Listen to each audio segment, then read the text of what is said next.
Ja s'acaba setembre i a mi la temporada de casaments. I a mi sempre em pregunten: Marta, quin temps ens farà? I confien a cegues en que encertaré el pronòstic. Però us heu preguntat mai com s'elabora una predicció del temps? I no consultem cap bola màgica. El que fem és ciència. Primer, ens cal saber l'estat inicial de com tenim l'atmosfera ara mateix. Temperatura, pressió, humitat, el vent... Totes aquestes variables s'han de mesurar amb sistemes d'observació meteorològics, com poden ser els satèl·lits, els radars, els avions, les boies o també les estacions automàtiques que tenim distribuïdes per tot el territori. De fet, com més punts del planeta, millor.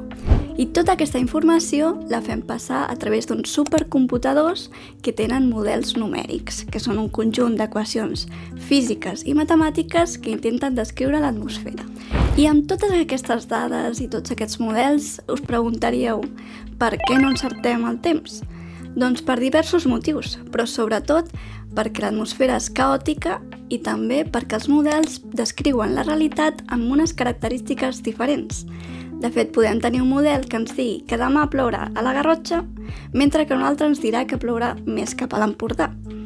Aquí és on entra l'ull i la mà del meteoròleg, que compara, analitza i coneix el territori i, per tant, pot acurar més aquesta predicció. Així que ja ho sabeu, tot és ciència, però també cal sempre el toc humà.